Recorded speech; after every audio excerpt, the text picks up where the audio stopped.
Ladies and gentlemen, this is TVP World. You're watching World News Tonight. I'm your host, Benjamin Lee. Ukrainian President Volodymyr Zelenskyy calls for an end to the war through diplomacy, marking a striking shift in his stance. More on that in just a moment, but first, let's take a look at tonight's headlines. Gazprom holds gas deliveries to Austria.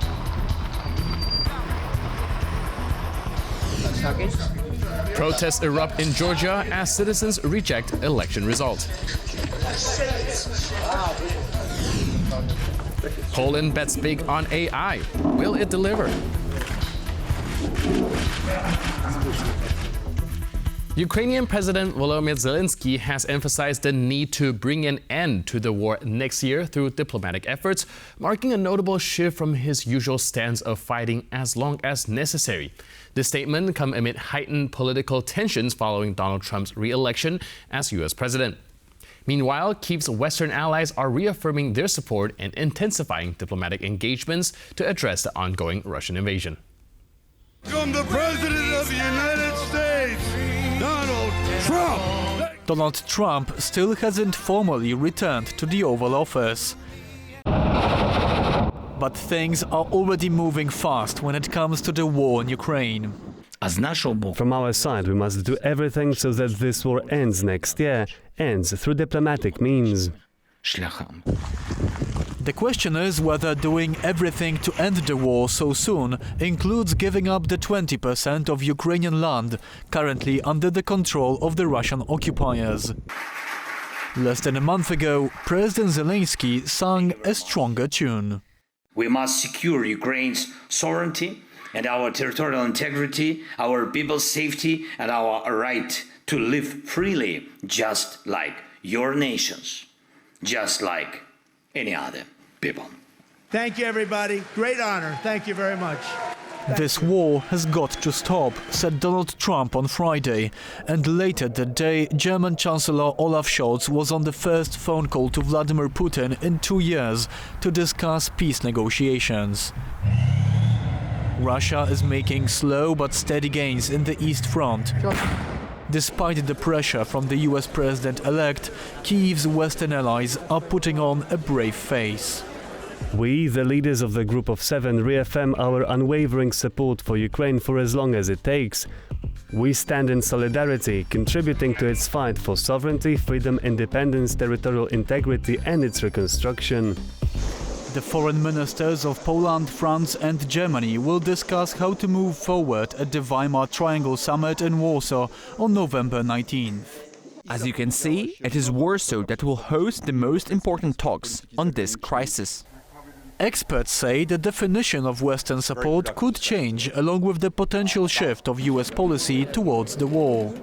Trump equals new assessment of war on Ukraine and new talks about what US want to achieve and by what means. So all actors, including Ukraine and including Weimar Triangle countries, need to reassess their goals and propose new means to achieve them, to be prepared for talks with Trump. We see that the European countries trying to find some kind of basement, some kind of grant for next future decision of the Donald Trump administration. While politicians discuss what to do at the negotiating tables, Ukraine continues to defend itself from the Russian invaders. The war is approaching its 1000th day. The Ukrainian and Japanese governments have agreed to hold high-level security talks. This announcement came during Japanese Foreign Minister Takeshi Iwaya's visit to Kyiv on Saturday. Joining us live from the Ukrainian capital is our Ukraine correspondent, Oz Katerji. Good evening, Oz. What can you tell us about this significance of the Japanese Foreign Minister's visit? Well, this isn't the first time Japan and Ukraine have had high-level discussions. In fact, Japan has been a key partner of Ukraine in the East, in Asia, providing about $12 billion worth of support since the full-scale invasion began in 2022. Now, among the among the issues being discussed in these high-level discussions were the deployment of North Korean troops into the Ukraine theater, or rather in the Kursk region at the moment. both Zelensky and the foreign minister had something to say about that. Let's take a listen to what they had to say earlier on. In light of North Korean soldiers joining the Russian war against Ukraine, it is very important for us to conduct talks between our countries and South Korea also, I think, and talk about how to prevent an even bigger escalation from the Russian side, together with North Korea. During the meeting, we spoke in detail about the highly concerning situation of North Korean troops deployed in Russia and their direct participation in Russia's aggression. We are very concerned with this situation, because it negatively influences not only the situation in Ukraine, but also in East Asia. We shared our concerns with Minister Sybiha. I strongly condemn such actions. Now, obviously, strengthening the relationship between Tokyo and Kyiv is important, but really the North Korean issue is really high on the agenda, with Ukraine using a lot of diplomacy to reach out to its allies in Asia to sound the alarm about the situation and ask for more support in dealing with North Korean troops joining the war in Ukraine on Russia's side. So quite important discussions here in Kyiv as Zelensky tries to secure that partnership with Tokyo to move forward in these uncertain political times as we look forward to 2025. As Zelensky says, he's trying to end the war by then, but it's not entirely up to him. So it remains to be seen what will happen at the negotiation table going forward. Thank you so much, Oz, and thank you for the update. Appreciate it. Now, Gazprom has ceased gas deliveries to Austria following a legal dispute with Austrian-controlled energy provider OMV. Despite this, Russia's influence continues to cast a shadow over Austria's energy security. Piotr Mischuk reports. On Saturday morning, Gazprom supplies to Austria ground to a halt. It was a response from the Russian company to Austria saying it would no longer pay Gazprom. Austria's move aimed to offset a €230 million penalty the Russian company was meted out for delaying gas deliveries. The Russian Gazprom side was repeatedly failing to deliver gas, which had been promised in order to put pressure on Austria to withdraw the sanctions policy within the European Union against the Russian Federation. Austria has been trading gas with Russia for decades. The Austrian gas company had close ties with its Russian partners, but according to experts, pressure from the current government played a crucial role in the termination of the gas contracts. Austria is one of the best customers of Russia, has the very long contracts and the longest contracts in Europe till 2040. So it was one of the last good customer of Russia. The gas supplies were supposed to be suspended following Ukraine's decision to halt transit through its territory by the end of the year. Austrian authorities nevertheless claim the citizens won't be affected by bringing the gas deliveries stoppage forward. The Austrian Chancellor said the country's gas storage facilities are 93% full and the country is well prepared for the forthcoming winter. Nobody has to freeze in Austria. The flats can be heated. There is enough gas to supply the electricity supply companies so that there is enough energy in Austria. But severing gas ties with Russia doesn't mean that Austria has freed itself from all links to the Kremlin. A large portion of Austrian society has warmed up to a Russian-friendly grouping, the Freedom Party of Austria, also known as FPO. The far-right group claimed historic victory in a general election in late September, but was cut out of any coalition and remains in opposition to the government. Its leader has also for long been skeptical towards the European Union. We don't need a European Union that gets involved with everything, from how fried the French fries are, over how insects are mixed into our food, to a left-green climate dictate that is imposed on all of the continent. However, many fear that Putin will soon dance with Austria the way he danced in 2018 with Austria Freedom Party nominated then Foreign Minister Karin Kneiss. Now, with the perspective of an unstable three-party coalition, concerns are running high over a potential lurch towards Russia should the far-right grouping sweep into power amid political uncertainty. Russia is keeping still a very large network of political contacts in Austria. Faced with the sudden cutoff of Russian gas deliveries, Austria will now increase supplies from Germany, Italy and the Netherlands. The Central Election Commission of Georgia has published its final summary protocol for the recent elections, asserting that the vote was conducted fairly and without manipulation. However, large-scale protests have erupted across Tbilisi and other regions of the country. Demonstrators, galvanized by opposition leaders, are demanding new elections and have vowed to continue the protests until their calls are met. With the results of the Georgian election being put into question by opposition parties, unsatisfied voters, and most of the international community, bar for 7 countries helmed by Russia, China and Hungary, the building of the Central Election Commission was swarmed by protesters both on the outside and on the inside. This wet stunt followed the dismissal of evidence and concerns presented by the Georgian opposition, many international observers and the Organization for Security and Cooperation in Europe that supported the claim that the elections were rigged or tampered with by the CEC. I would like to declare today's session closed and wish everyone good luck. Of course, I congratulate the winning parties, I congratulate the people who have won mandates on the victory, and I wish everyone success in the work. Despite the CEC chairman's claims, opposition leaders called on their voters to go out onto the streets to protest. We're calling for liberation of this country, liberation from Russian-backed regime, of Russian oligarch regime Ivanishvili, for Georgian people's choice, and we should defend it. That's our duty. The CEC building isn't the only area in which the protesters chose to make their voices heard. Georgians all over the country are staging protests to show their dissatisfaction with the election results, which show the ruling party, pro-Russian Georgian Dream, winning nearly 54% of the vote and securing 89 mandates, giving them a majority in the 150-seat parliament. These thugs who are in charge of the government have always used fear tactics to convince people to vote for them. So they tell them that if you don't vote for us, we're going to cut off your aid. We're going to cut off.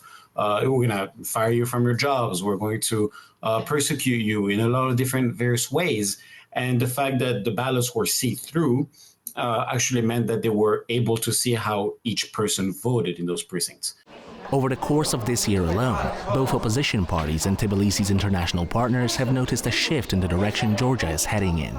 From adopting a law taken straight from the Kremlin's playbook, like the foreign agent law meant to curb dissent and foreign influence in the country, to targeting the LGBT community in Georgia, the Georgian Dream's decisions have put the country in a negative light on the international stage. The ruling party's actions and anti-Western rhetoric threaten Georgia's democratic trajectory, future economic security, EU membership, and also put the US-Georgia relationship at risk.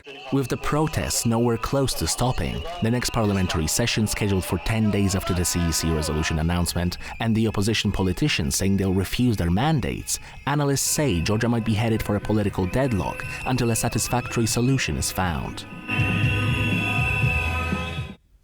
Tensions are escalating in the Georgian breakaway region of Abkhazia, which has been under Russian occupation since 2008. The president of Abkhazia has announced his intention to resign in an effort to quell unrest after opposition groups stormed the parliament building. This upheaval was triggered by widespread protests against a proposed law allowing Russian investors to purchase land in the region. Lawmakers in Sukhumi were treated to a rough morning as protesters tore down windows to the parliament building, demanding to be part of the legislative process. Abkhazia, a region which declared its independence in 1999, is a breakaway region of Georgia, whose independence was only recognized by Russia and a few other countries in 2008. It remains unrecognized by the majority of the international community. The swarm of people are now occupying the parliament building, demanding the rejection of a law that would prize local Abkhaz investors out of the property market and grant Russian investors the right to own property and land, as well as a plethora of tax exemptions. If there's one message we can get out of those protests is that nobody in the Caucasus trusts Russia, nobody in the Caucasus wants Russia. Even regions, occupied regions like Abkhazia, who have been under the Russian budget for decades. In an attempt to drive the protesters out of the parliament, the president of Abkhazia, Bzania, said he's ready to step down and let the people decide who their next leader will be. Those who attempted to commit a coup d'etat must vacate the complex of buildings. I am prepared to call for elections and step down, allowing the vice president to take over the governance of the country while I put forth my candidacy and let the people say who they support.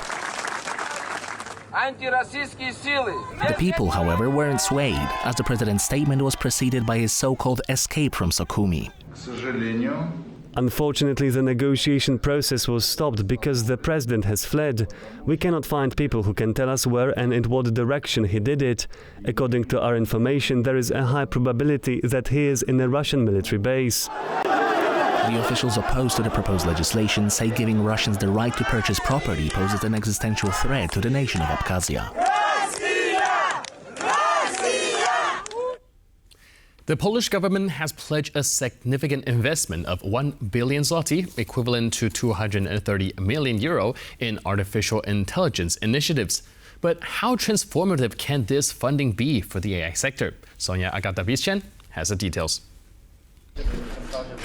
Krzysztof Gawkowski, the Deputy Prime Minister and Minister of Digital Affairs, unveiled the plan to establish an artificial intelligence fund. The plan includes setting up an AI factory and supporting the development of Polish AI systems and a chatbot similar to ChatGPT. We are building a mechanism which will be coordinating all AI expenditures in the country so that we could say that AI is a challenge for the country, which the country acknowledges and will strongly finance. At first glance, 1 billion zloty may sound like a significant investment, but in the domain of AI, this is a somewhat small amount. To compare it, cost of one server center right now is around $5 billion. If we want to change anything at scale, we would need at least few billion dollars per year to get into that area. While the initial funding may be modest, investing in a Polish AI ecosystem is far from futile. Having Polish AI tools designed specifically for Polish citizens could benefit small and medium-sized entrepreneurs, the economy, and the general public. In some of the tests that have been run comparing ChatGPT with those small models, the Polish small language models, turned out that the Polish models can do a better job because they have been trained on Polish data, which means their capacity to work in Polish language sometimes is going to be much better than the capacity of some of those giants like ChatGPT. Defense Minister Władysław Kosiniak-Kamysz said that he would like a portion of the amount to be dedicated to dual use, benefiting both the general public and the army. In terms of the military, AI enhances data analysis and communication while facilitating autonomous operations using drones, robots, and specialized vehicles. With such weapons, we would save hundreds or thousands of human lives, and this is very important for us as a country to develop such solutions. AI investments will be coordinated by the soon-to-be-established Artificial Intelligence Council, which will gather key national institutions funding AI development in Poland. Digital Affairs Minister Gawkowski shared that more detailed plans would follow in early 2025.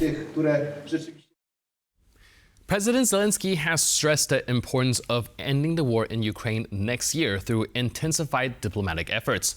His remarks also suggested that the conflict might conclude more swiftly under a Trump administration.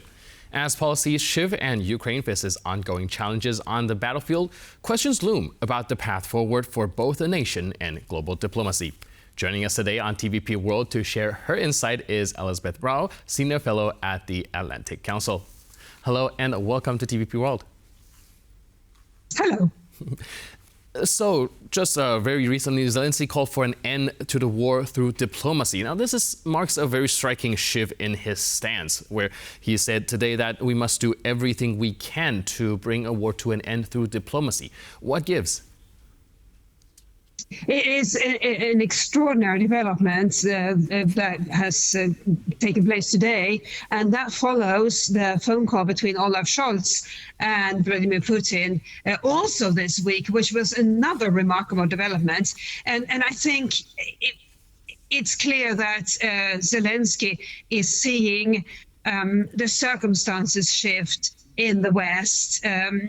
with the election of Donald Trump, and also Olaf Scholz signaling some sort of desire to relaunch communications with Vladimir Putin. Obviously, Scholz is not saying that Germany or any other country will support Putin in any way, but this is the first phone call in 2 years, and we're also seeing Donald Trump, whose policy on Ukraine is unclear, apart from the fact that he has promised to end the war within 24 hours of taking office. So Zelenskyy is clearly positioning himself and Ukraine for a very different reality, and it's unclear what exactly he means with it needs to happen for the war to end in 2025 with a diplomatic solution. But he is reading the room, or indeed the world, I should say, and concluding that something significant will change and will need to change. Right. Speaking of that phone call you just mentioned earlier, just yesterday, Zelenskyy criticized Germany's Scholz for speaking with Vladimir Putin, saying that he essentially opened the Pandora's box. Do you think this signals some crack when it comes to European Union regarding unity regarding Ukraine? It did. Now, Scholz had notified Zelenskyy of that call, so it didn't come as a surprise. But nevertheless, Scholz did have a phone call with Putin, a lengthy phone call, which he seems to have initiated on the basis of domestic policy considerations in Germany. Germany is heading to into an election very soon, and Scholz wants to be seen as somebody who is willing to bring the war to an end by having some sort of communications with Putin.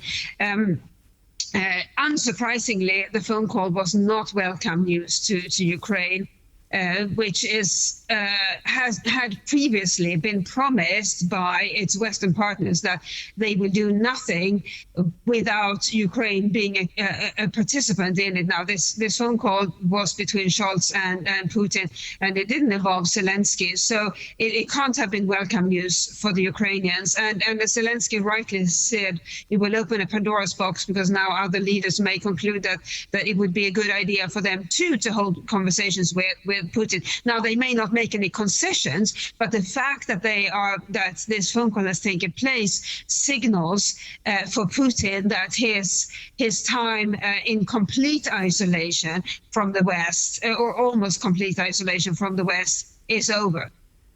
Right, and speaking of ending the war through diplomacy and isolation from the West, Zelenskyy actually cited that as one of the possible incentives for Putin to come to the negotiation table. To quote the Ukrainian president himself, he says that he doesn't think Putin wanted peace at all, but the fact that he might be able to come out of this political isolation might be one of his incentives. Do you think, ending geopolitical isolation is indeed enough of an incentive for Putin to come to the negotiation table? Like you just mentioned, perhaps Scholz already opened the Pandora's box, and that kind of isolation is already waning.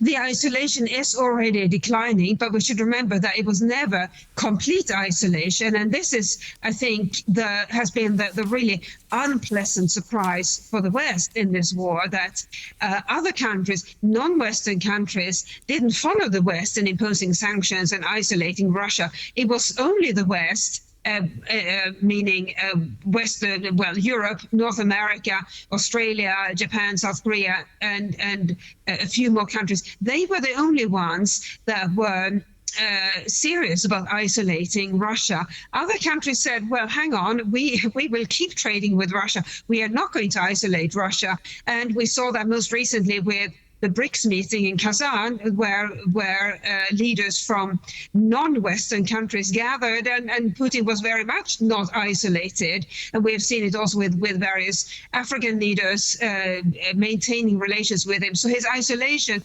Russia's isolation, has never been complete. And this is, I think, has been the really unpleasant surprise for the West, that so few other countries went along with the sanctions, went along with the support of Ukraine, and that the West has stood there pretty alone trying to support Ukraine in this war. Right, and like you mentioned earlier, this shift in Zelensky's stance to pursue ending the war through diplomacy is a major shift indeed. Just a few days ago, the Ukrainian defense minister actually stated that they are still fighting with the express goal of taking back every inch of land, and specifically the defense minister also mentioned taking back Crimea. Do you think that these sort of offensive strategy will have some kind of mismatch with Zelensky's kind of diplomatic strategy going forward? Are there going to be some disconnect? Well, Zelensky, being a good leader, would never say anything other than we want all our territory back. And then, of course, if there were to be negotiations, the Ukrainians may offer something different, but going into the negotiations or prospective negotiations, nobody ever offers concessions in advance. So he will keep insisting or making the case that Ukraine should have all its territory back, and will keep fighting to get it back. And let's see if negotiations do come to pass. Let's see what happens there. But we should also remember that Ukraine has the right to insist on getting all its territory back, and Zelensky is within its rights to insist on Ukraine getting all its territory back. But then negotiations are a give and take, and if negotiations were to come to pass, we may see something different there. And I think this is where we really need to watch. If negotiations do materialize, that will be a game changer. And we will also see outcomes. We may see outcomes that are quite different from the ones we might hope for. Right. Since we're on the topic of the art of the deal, we have to direct our attention also to the Zelensky statement that he suggested the war could end faster under Donald Trump. What do you think this statement signifies? Well, once again, Zelensky is an excellent communicator. He knows that Trump is now in charge as of January, but de facto he is already in charge. Biden won't be able to achieve very much during his last weeks in office, and certainly he's not going to make strategic. He's not going to be able to develop a new strategy during these last few weeks. So now Trump is the man whom Zelensky has to win over, and what better way of winning him over than flattering him? And there is also a point. There's also an aspect of truth to what Zelensky says. If you, as the leader of a country, appear to be so unpredictable, you can actually frighten the other side into concessions. And that's what Nixon realized during the Vietnam War with what he called the madman strategy. He had in mind that he would seem to be so crazy that that the North Vietnamese thought that he would be capable of escalating very dramatically, and that would then force them into concessions. And I think that is where Trump is too, that he is so unpredictable. He is seen as somewhat mad, and that could paradoxically make Russia more frightened of him than it was of Biden, or has been of Biden, because Biden is obviously still in charge. Right. Now, Trump has notoriously claimed that he would solve the war in Ukraine in 24 hours. Hyperbole aside, how realistic is settling the war within a short window, given all these complexities? Even a short window of even somewhat longer than a week, it will be very difficult. So you may achieve within a shorter time frame, you may achieve something like a general agreement to end the war. But any war is a very complex thing.